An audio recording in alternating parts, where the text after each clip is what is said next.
La rebelión en la granja de George Orwell, desde una cosmovisión cristiana. Bienvenidos a su canal Cristiano Imprudente. En esta ocasión quiero hacer unos comentarios acerca del libro La rebelión en la granja de George Orwell. Este canal que se llama Cristiano Imprudente, no sé si hay algo más imprudente que un cristiano informado en temas de política. Hoy en día creo que la iglesia ha abandonado su rol en la sociedad, ha abandonado esa manera de querer influenciar a la cultura, que por otro lado se ha dejado influenciar por la cultura. La historia de la iglesia nos muestra que los cristianos informados, no solo en temas de la Biblia, que obviamente debe ser nuestra base teológica, ¿no?, la que debemos tener, pero también informados en temas de política, en temas culturales, en temas sociales. Los cristianos han cambiado al mundo, no solo de la época de Pablo, sino de la primera sección de la historia de la iglesia, de Lutero para atrás, de Lutero para adelante. Vemos a personas como Guillermo Carey después de 1914, ¿no?, haciendo cambios sociales. Vemos en la Revolución Industrial cómo cristianos formaron sindicatos para proteger a los trabajadores, cómo formaron hospitales, cómo formaron universidades, cómo formaron escuelas públicas pagadas con recursos de mismos cristianos para fomentar la lectura, para fomentar el conocimiento. A veces el ateísmo se quiere jactar de ser dueño de la ciencia, cuando los padres de la ciencia han sido cristianos en su mayoría, protestantes para ser específicos. La rebelión en la granja de George Orwell toca temas muy específicos y muy de nuestra época, a pesar de que este hombre, que en realidad no se llamaba George Orwell, ya vamos a hablar quién era este autor, que es importante conocer al autor de un libro, pero si hubiera algún profeta de la vida secular, es decir, no cristiano, sería George Orwell, aunque él nunca declaró y decretó ni dijo que Dios le habló, pero sus libros, en especial de 1984, es una profecía no dada, o sea, él como tal no dijo que profetizaba, pero si tú lees esos libros encuentras mucho de lo que hoy está sucediendo. Este libro, La rebelión en la granja, que es una fábula donde habla de estos animales que típicamente hay en una granja y les va dando nombres: el cerdo, el caballo, pero cada uno tiene representación histórica de personajes que literalmente existieron, como Stalin, Trotsky, entre muchos otros, ¿no? Mussolini, Napoleón. ¿De qué trata este libro? Bueno, hay que conocer primero a su autor. George Orwell nació en 1903 en la India Británica. Vivió una infancia tranquila, dentro de lo que se puede decir, en el seno de una familia impecablemente moral, en el buen sentido de la palabra, al menos hasta donde la sociedad lo puede entender como tal, ¿no? Que hoy en día la moral se quiere hacer pasar por una moral subjetiva, que precisamente la moral no es subjetiva. Podemos tener opiniones subjetivas acerca de la moral, pero eso es diferente. La moral es objetiva. ¿De qué va a depender entonces cuál es la verdad acerca de la moral? Tiene que ser un ser superior ajeno a nosotros. Pero aún así tú y yo podemos tener opiniones. Y no dejan de ser eso, opiniones acerca de lo que es bueno y de lo que es malo. Porque para decir que algo es bueno, tienes que saber que algo es malo. Para decir que algo es malo, tienes que comprender que algo es bueno. Entonces tienes que tener una base externa, fuera de nosotros, que te diga qué es uno y qué es otro. Pero bien, George Orwell asistió a Eton, colegio inglés de mucha tradición, de mucho prestigio. Con esta currículum de educación, él hubiera podido despegar hacia los altos círculos intelectuales de Oxford y Cambridge. Pudiera haber él asegurado un lugar dentro de lo que se llama inteligencia o inteligencia británica. Pero Orwell no buscaba eso. Orwell buscaba una congruencia entre sus ideas y su vida. Que su nombre real es Eric Arthur Blair, aunque todos lo conocen como George Orwell. Pero él buscaba darle una congruencia a sus ideales y su vida, que a veces los no creyentes tienen que darnos lecciones de congruencia, los cristianos. Porque George Orwell en su vida permitía que su vida se rigiera por esta congruencia que vivía, de la misma manera en que su vida era regida por su ideología. Sentía un enorme interés por la gente trabajadora, por el prole, ¿no? Por la gente que sufría, en especial en aquel tiempo, horas de trabajo inagotables. Él sentía ese sentido de pertenencia, tenía ese sentido de pertenencia, Entra él a la administración pública, ingresa a la policía, se queda ahí 5 años. Y ese tiempo, ese breve periodo le permitió entender lo absurdo del poder y lo llevó a darse cuenta de que las instituciones políticas y gubernamentales no siempre cumplen con sus funciones. Algo ya sabido por muchos de nosotros, ¿no? Algo que Orwell va a llegar es que el poder corrompe.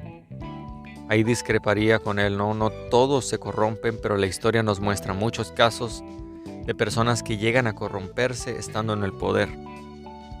Pero ser un totalitario y ser un determinista, absolutista, en decir todas las personas que llegan al poder se corrompen, sería una grave contradicción.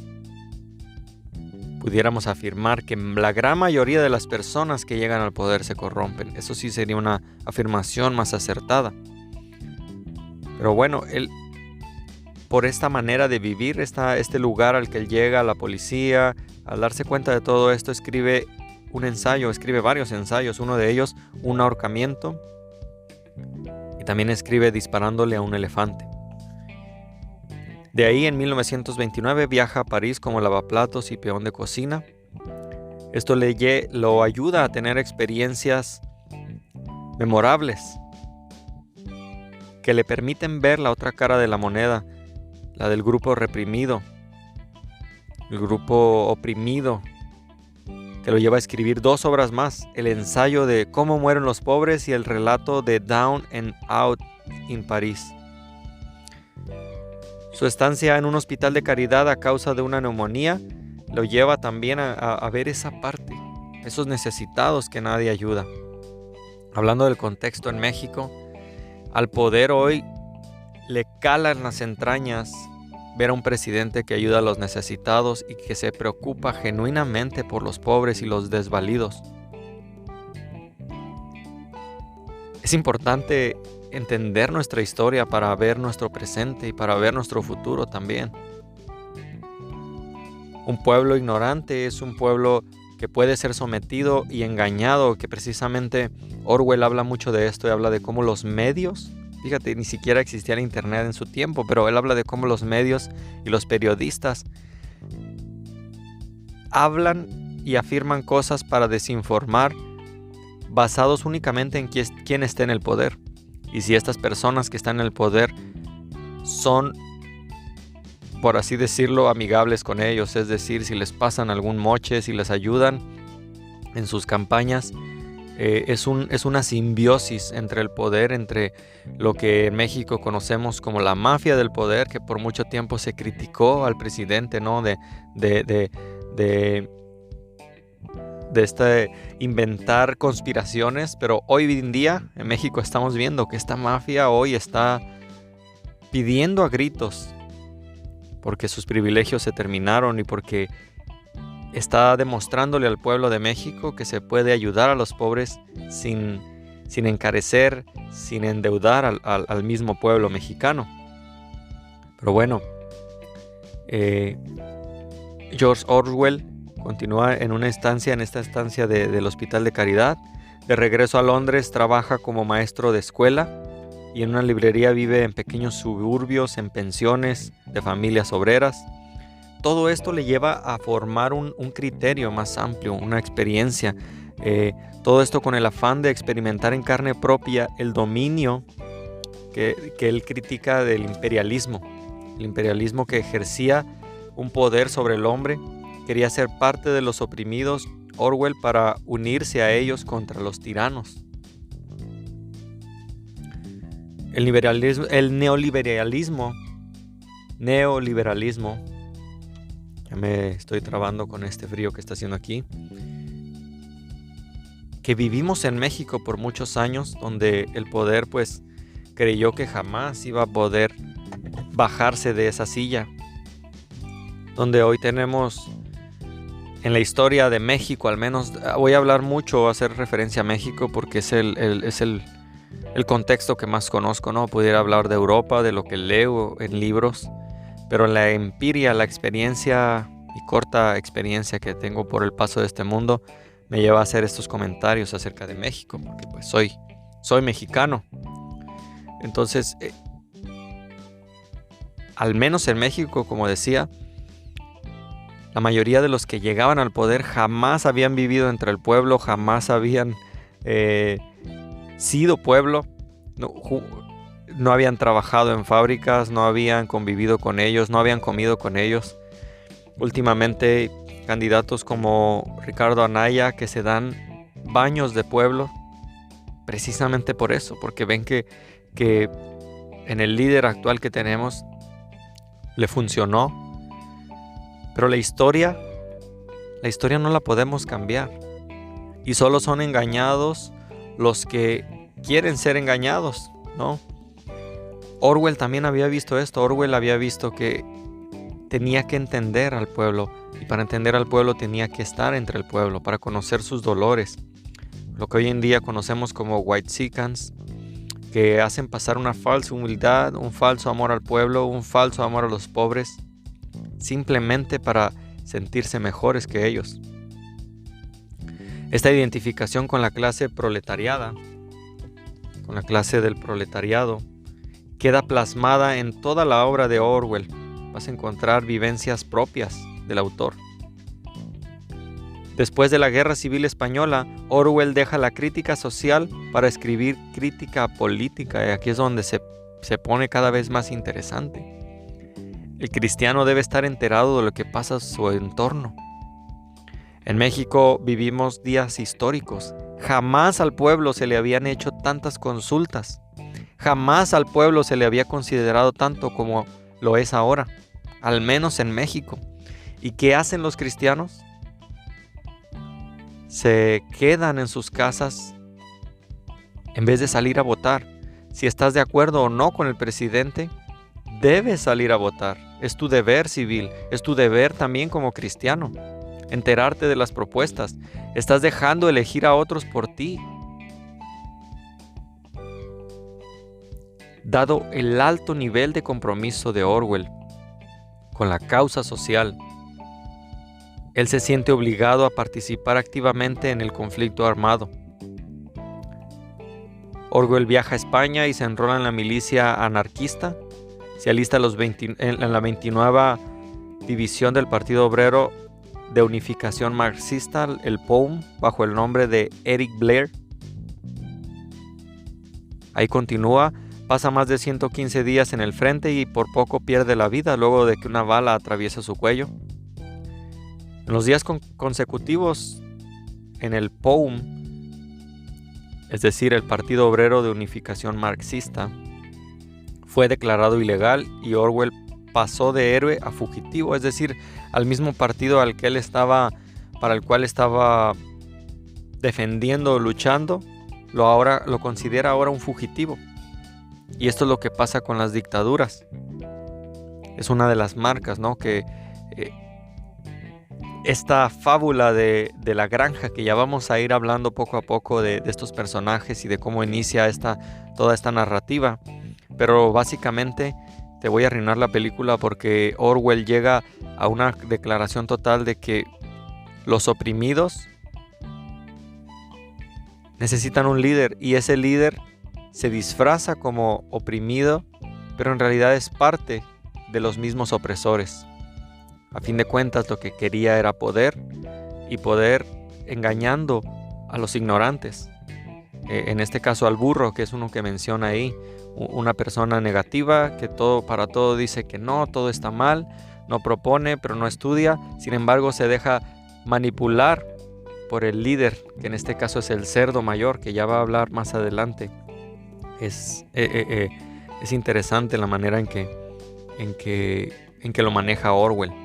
Pudieras leer este cuento a tus hijos, así tal cual lo escribe Orwell, porque aún la narrativa es interesante.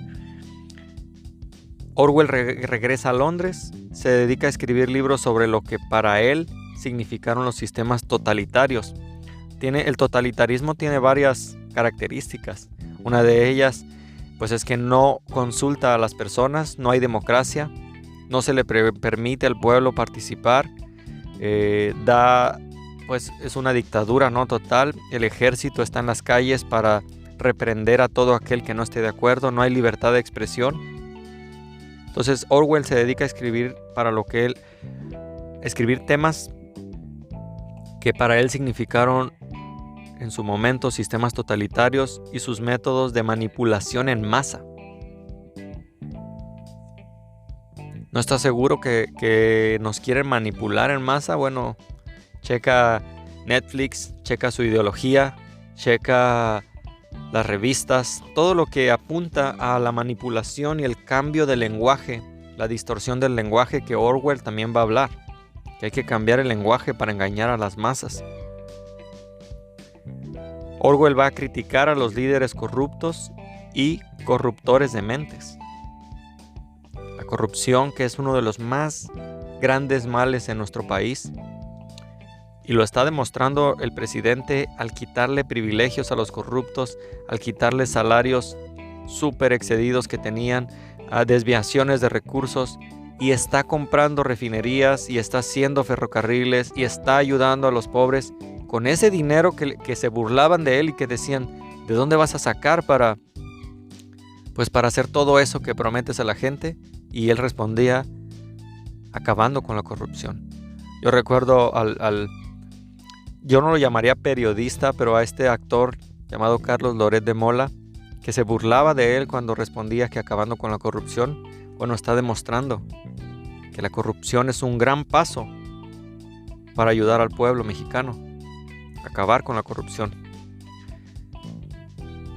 De esta manera de pensar de Orwell surgieron obras que le aseguraron la inmortalidad, con las cuales hoy lo recordamos, además de retratar los abusos del régimen soviético e intentar prevenir a sus lectores contra los horrores del totalitarismo, horrores al cual los estaban llevando al totalitarismo. En México llevábamos casi 90 años viviendo una dictadura y un totalitarismo consecutivo. Por eso digo, vivimos tiempos históricos en México. Pero Orwell le obsequia la posibilidad al lector de comprender otros fenómenos políticos contemporáneos. Esta obra, una de ellas es Homenaje a Cataluña, 1984, y La rebelión en la granja. Orwell pasó los últimos años de su vida en una isla escocesa escribiendo contra los intelectuales alineados que limitaban la libertad de prensa y de pensamiento. Haciendo una correlación, Orwell no es cristiano, Orwell no recibió revelación del Espíritu Santo, sin embargo se va al exilio también, a esta isla, como en su momento fue enviado Juan. ¿Qué tiene que ver con esto, no? Generalmente el hombre exiliado es el que tiene que escribir desde fuera lo que pasa adentro. Orwell va a esta isla escocesa, escribe, pasa sus últimos años hablando en contra de estos intelectuales o intelectualoides alineados que limitaban, como decía, la libertad de prensa y de pensamiento, justo como lo hacen hoy en día. jamás pensaron en México que las benditas redes sociales, como se les ha llamado, nos harían despertar, nos ayudarían a ver que en los noticieros que uno consideraba como precisos, como honestos, en la misma hora que ellos decían una cosa, otras personas estaban subiendo videos en vivo desmintiendo lo que ellos decían, las llamadas fake news. Pues Orwell hace esta crítica en los últimos años de su vida en esta isla escocesa. Muere en Londres a causa de una debilidad crónica pulmonar el 23 de enero de 1950 a los 47 años de edad. Dios te bendiga, cristiano imprudente. Y también para quien no es creyente y está escuchando eso, déjenme sus comentarios. Me interesaría saber qué les ha parecido esta primera introducción, este primer análisis. Y vamos a continuar hablando sobre estos temas de la granja de Orwell, que tiene bastante tela de dónde cortar, bastantes correlaciones que hay que hacer en cuanto al cristianismo, en cuanto a la libertad de expresión, en cuanto a la libre opinión, en cuanto al razonamiento. Espero que sea de edificación y que Dios los bendiga.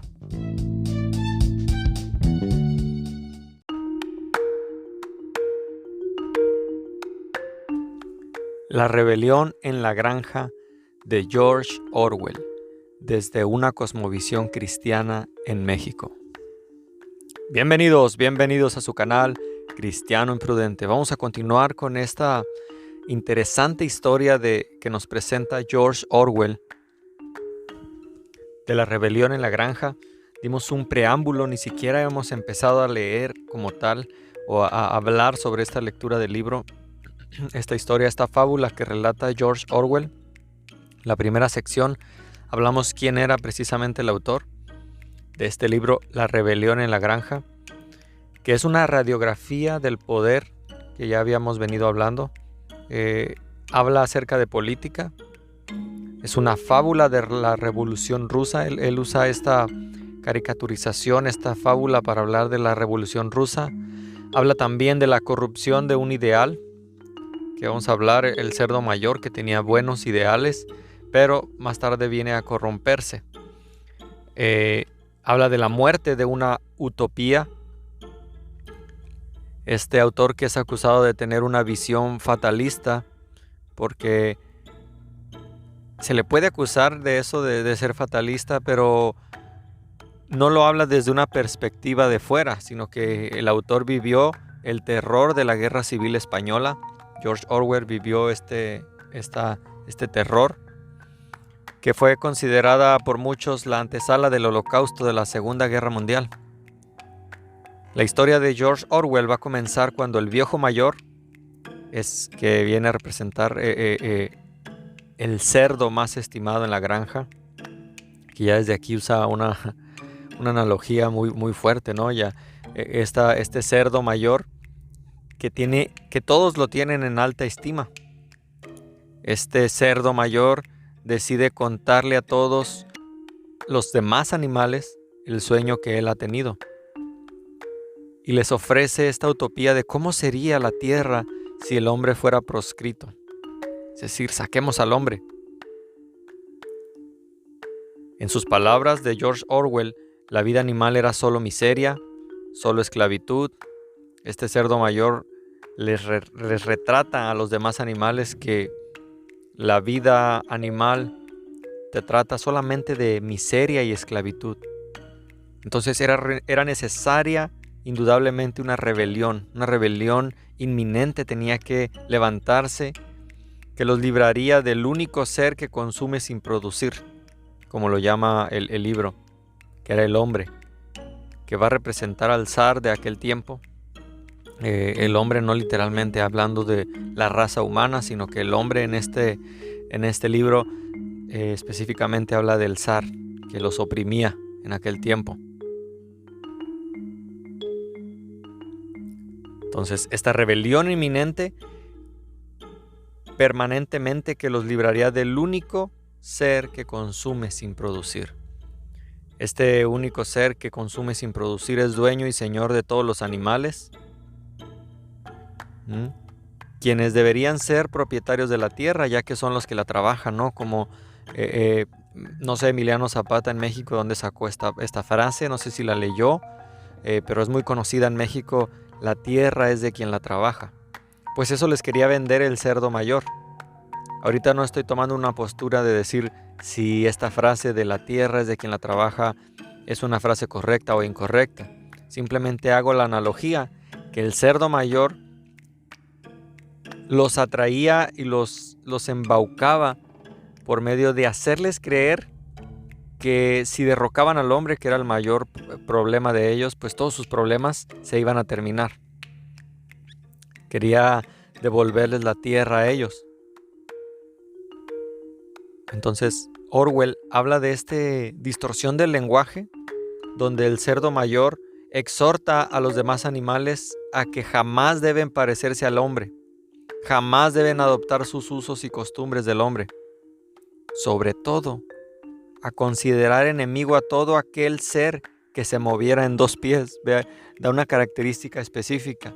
Si alguien anda caminando en dos pies, o sea, erguido, está prohibido, está condenado porque te estás pareciendo a ellos. Entonces los exhorta a jamás parecerse al hombre. A todo aquel ser que se moviera en dos pies es enemigo de los animales. Es una característica típica también del nazismo, ¿no? Donde se dan características de superioridad, se dan características de este hacer diferencia con otros, de sentirse superiores y de esta discriminación y este nazismo y fascismo que se vivía. Con esta sencilla alegoría, Orwell expone un planteamiento rebelde, la rebelión, que se da de manera fortuita, en la cual los animales van a expulsar al señor Jones, que en este caso, como decía, es el zar, el antiguo régimen, el régimen que gobernaba en ese momento, que es relatado como el señor Jones. Hace miles de años, antes de la caída de Adán y Eva, sucedió también una rebelión en el cielo. Esta rebelión que se levantó contra Dios y que continúa hasta el día de hoy tratando de oponerse a todo lo que Dios nos ha mandado, oponerse al diseño de Dios, hombre y mujer, oponerse a cualquier cosa que no tenga que ver con el diseño original.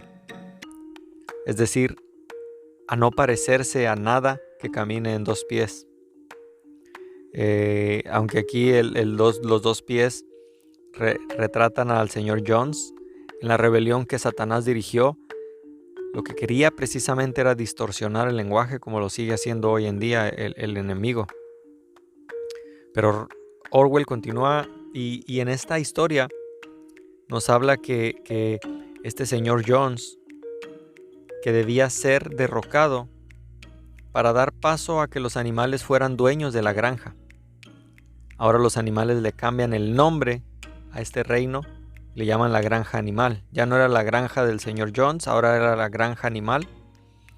El poder corromperá poco a poco los ideales del viejo mayor, el cerdo, que a través de esta historia se cuenta también la de la Revolución Rusa, como ya había mencionado. Es una historia de corrupción de los sistemas políticos, donde los líderes se sirvieron del pueblo para conquistar el poder.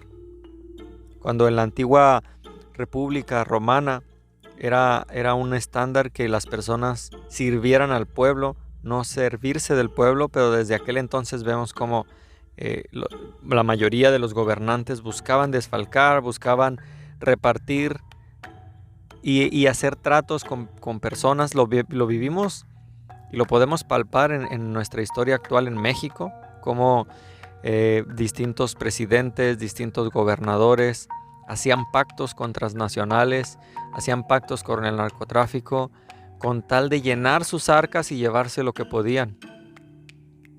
México es un país tan próspero que a pesar de 90 años de neoliberalismo no han podido acabárselo.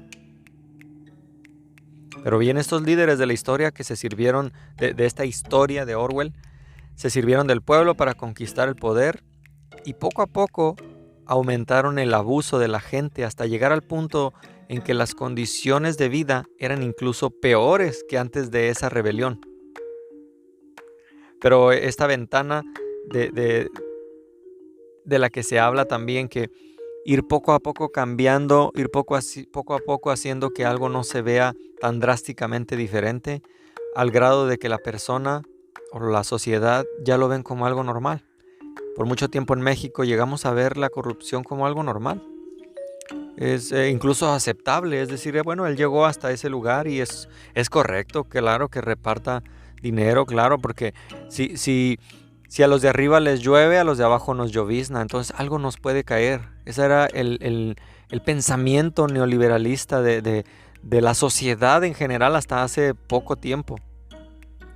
Y en general hablo, ¿no? Habrá personas que jamás pensaron así, habrá personas que siguen pensando así, de decir, no, es que es correcto que un magistrado, que un juez gane millones, porque, pues claro, se lo merece. Pensar que si a los de arriba les llovizna, si a los de arriba les llueve, a los de abajo nos va a lloviznar, ¿no? Justificar la corrupción, justificar el desfalco del Estado. Poco a poco ir aumentando este abuso de poder hasta llegar a ese punto en que las condiciones de vida se vuelven peores que las anteriores. Orwell va a usar una simbología de su narrativa que, como teólogos o estudiantes de la Biblia o cristianos, también vemos cómo la Biblia usa, y hay que ser cuidadosos a la hora de ver la simbología, de ver las fábulas también, de ver el uso de personajes para expresar una idea que en aquel tiempo, en el tiempo de Orwell, hablar con claridad en contra de un régimen totalitario como lo hace Orwell era ir a la horca. De hecho, su libro fue prohibido. Entonces, muchos autores intelectuales que de verdad estaban en contra del régimen totalitario disfrazaron su protesta de diferentes maneras. Orwell lo hace con esta fábula. Más recientemente viene a mi mente Silvio Rodríguez. No sé cuántos estén familiarizados. Él tiene una canción llamada Ojalá, que habla contra el régimen. Algunos han llegado a decir que habla contra el régimen de Pinochet específicamente. Es una manera poética que, si tú la escuchas de primera, pareciera que se habla hacia una mujer. Pero Silvio Rodríguez hace una exposición en contra del totalitarismo que se vivía en aquel tiempo. Y dice, ojalá que las hojas no te toquen el cuerpo cuando caigan. Y dices, bueno, qué poético, habla de una mujer. No, a tu viejo gobierno, casi a la mitad de la canción, a tu viejo gobierno de difuntos y flores. Ojalá por lo menos me lleve la muerte, dice la canción. Entonces, es interesante esta canción de Silvio Rodríguez. No es mi intención desarrollarla ahorita, pero es una canción que oculta de alguna manera la intención. Por otro lado está la canción Casas de Cartón, que totalmente era prohibida, ¿no? Y hablaba directamente, no tenías como que buscarle una segunda interpretación. Pero Silvio Rodríguez incluso dice en su canción de Ojalá, dice, ojalá que no pueda tocarte ni en canciones. Entonces está interesante, ojalá la puedas analizar y escuchar la canción. Pero George Orwell va a usar esta simbología para su narrativa, donde va a compararlos con personajes históricos. Cada uno de los animales que aparece representa un personaje histórico. Por ejemplo, el cerdo Napoleón, que representa a Stalin; Snowball, que representa a Trotsky; Skiller, que actúa como propaganda política, que la propaganda política es muy importante. Hoy en día la propaganda política es una guerra completa, donde hay que estar con los ojos muy abiertos para ver el mensaje oculto que en realidad quieren darnos. El conservadurismo, por ejemplo, en México, que el PAN o los panistas, que desde antaño han sido católicos, entre comillas, hoy en día son capaces de adoptar la ideología de género con tal de que la gente no se les vaya. Ya no existe un conservadurismo real en México, ni una derecha como tal. Skiller, como decía, actúa como propaganda política. Minimus, que representa a los escritores pro Stalin, siempre va a haber pro y en contra, ¿no? Y estos pro y en contra van a ser por motivos diferentes. El problema es cuando estos motivos son el dinero y el poder, no una convicción total de esta ideología. Frederick va a encarnar al líder alemán Hitler. El cuervo Moses va a simbolizar la Iglesia Católica. De hecho, todavía para su tiempo, Orwell fue perseguido tanto política como ideológicamente, y la Iglesia Católica en la historia siempre ha jugado ese papel también de persecución. Ha tenido sus pro también. No todo en la Iglesia Católica está podrido, pero sí se deja ver en este libro de Orwell cómo la Iglesia Católica también es simbolizada, en específico la Iglesia Católica.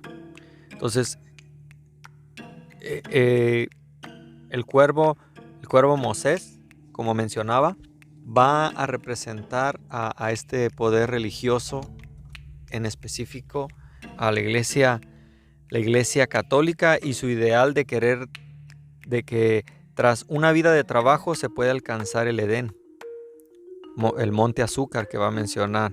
Si te esfuerzas, te dice, ¿no?, vas a poder alcanzar. Como cristianos, sabemos que la salvación no es algo que puedes alcanzar, que tus méritos no te salvan, que tus buenas obras que tratas de hacer para ganar la salvación son como trapos de inmundicia, dice la Biblia. El cristiano bíblico jamás ha creído a lo largo de la historia que la salvación uno la puede alcanzar. Eso es algo que viene del enemigo, hacerte creer que puedes ser salvo por medio de lo que tú haces para Dios. Y esta Iglesia Católica fue usada en esta historia, fue usada por el poder político para prometerle a la gente que después de tener una vida de trabajo sin cuestionamiento, pueden llegar a alcanzar el Edén. Molly representa a la clase media alta no dispuesta a perder privilegios de los que disfruta bajo el antiguo régimen. Y esto Molly representa totalmente, al menos en mi país, a los Whitexicans, a estas personas que tienen el síndrome de Doña Florinda. No sé si conozcan el Chavo del Ocho, ¿no? Esta mujer que vive en una vecindad, vive entre los pobres, pero ella misma los desprecia. Es como esta malinchista que tiene delirios de ser de la clase alta, que incluso hace gastos innecesarios, pero siempre viviendo bajo la misma vecindad pobre junto con los demás pobres. Y piensa que si entra a otro régimen va a perder estos privilegios que en realidad nunca tuvo. Son como el pueblo de Israel, que cuando Moisés los saca de Egipto, ellos hasta deliran de un pasado que nunca existió. Dicen, cuando comíamos carne, ¿no?, cuando probábamos esto y aquello. La realidad era que el pueblo de Israel era esclavo en Egipto, pero al salir de la esclavitud añoraban comer carne que según ellos comían, pero la realidad era que jamás probaron esa carne. Simplemente era su delirio de añoranza, de llegar al pasado, de regresar al pasado, a probar unas victorias que jamás existieron.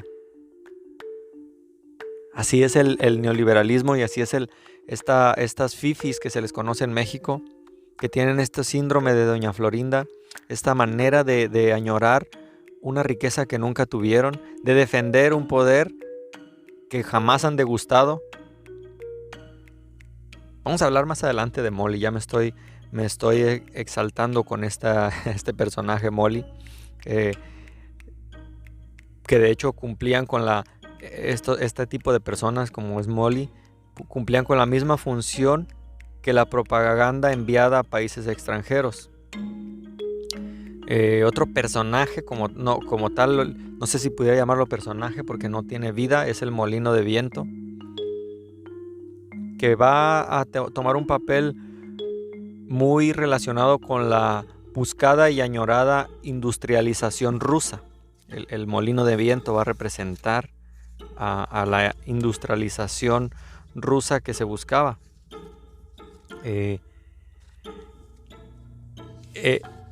Es cuando Orwell va a empezar a conjugar estos personajes, a que converjan, porque otro actor de gran relevancia en la novela de Orwell, y repito, no es algo animado, y estoy hablando del poder, el poder en sus diferentes manifestaciones. Hay personas que ejercen el poder mediante la fuerza, el poder que se consigue también a través de la manipulación. Existe también el poder de coacción, el que nace por algún tipo de influencia o el que se gana por consenso. Este poder que se puede llegar a ganar por consenso. Probablemente existen más tipos de poder, pero el libro se va a concentrar en estos: por la fuerza, por manipulación, por coacción, por influencia o por consenso. Por la fuerza, algunos imperios, algunas culturas vivieron bajo la Pax Romana, así se le conocía. En el tiempo de Cristo se vivió también la Pax Romana, donde no había guerras, donde todo era tranquilidad. ¿Sabes por qué? Porque el yugo del Imperio Romano, el pie del Imperio Romano estaba sobre el cuello del pueblo judío. Entonces ni siquiera tenían oportunidad ni siquiera de levantarse. La Pax Romana era un totalitarismo que sometía a los pueblos a tal grado que ni siquiera se les ocurría tratar de levantarse. Era paz romana. En el griego antiguo se pronunciaba sino como, lo más cercano, Pax Romana, pero era una falsa paz. Es verdad, no había guerras, es verdad, no había conflictos, pero precisamente porque vivían bajo un totalitarismo en el cual las personas vivían sometidas, pagando impuestos exagerados, sometidos a un imperio extranjero. La Pax Romana que por un periodo hemos vivido también en México, donde la violencia alcanzó grados extraorbitantes con Felipe Calderón, donde se justificó. Hoy en día ya salió a la luz todas sus verdades de por qué lo hicieron, ¿no? O sea, esta falsa lucha contra el narco, por ejemplo, en México, donde los militares se usaron para someter, para esta Pax Romana de la que hablo, que es una falsa paz. Orwell también va a hablar de esto, donde Napoleón, el que hablábamos, el cerdo mayor, utiliza a sus perros para intimidar y ser obedecido. Ahí es donde ejerce el poder violento que se obtiene a través de la fuerza que mencionábamos ahorita. O sea, intimidas a las personas, las haces jamás considerar levantarse por temor, por miedo. Es la Pax Romana. Schiller, por ejemplo, con su brincoteo y sus grandes discursos, convence a los demás animales de una nueva verdad, como si la verdad fuera cambiante, ¿no? El poder surge de la manipulación en este caso. Cuando Napoleón amenaza, invoca un castigo, consigue el poder por coacción. Amenazando: si haces esto, te va a pasar esto. Invoca un castigo. Cuando, por ejemplo, Boxer, uno de los caballos de la granja, acepta sin condición alguna lo que los cerdos predisponen, lo que ellos elijan, pues para mí está bien, ¿no? ¿Por qué? Porque ve a los cerdos como figuras de autoridad, incuestionables, ¿no? Por mucho tiempo el clero romano tuvo este nivel de autoridad. Hoy en día lo ha perdido por diferentes motivos que pudiéramos hablar en otro podcast, pero el boxer, el caballo, acepta sin condición lo que los cerdos predisponan, pues ellos saben lo que es mejor para él, ¿no? Así como en México, ¿no? Decimos, no, es que ellos estudiaron, ¿no? Teníamos un candidato como Ricardo Anaya de las mejores universidades, teníamos a un Salinas de Gortari de las mejores universidades, y la gente que decía, bueno, es que ellos saben lo que es mejor para nosotros, ¿no? También aparecen en este libro figuras como que imponen su autoridad, que son vistas como figuras de autoridad, y ceden ante el poder por influencia. Y cuando el camino a seguir se decide en las reuniones dominicales, el poder se ejerce por consenso. Aquí va a hablar de estas reuniones dominicales que tenían los animales también, donde todo es decidido por un consenso, un círculo cercano, un círculo de poder. Si bien del ejercicio de poder a veces se obtiene una obediencia consciente y voluntaria, Orwell nos va a demostrar que no depende totalmente del razonamiento en este último caso. Basta con que la razón esté presente apenas de manera asomada, apenas parcialmente, para crear la apariencia de la propia disposición. No se esfuerzan mucho en esto, o sea, te hacen creer que lo razonaste un poco. En años pasados, ¿no? La gente al final de cuentas aceptaba los fraudes electorales y decía, no, este señor lo que no quiere es perder. Estaba el ejercicio del poder que se daba. Orwell va a demostrarnos esta cuestión. Va a hablar de la dominación, la voluntad del dominador. En este caso, Napoleón influye sobre las acciones de los dominados a tal grado que estos creen que fue su voluntad propia la que impuso sus actos.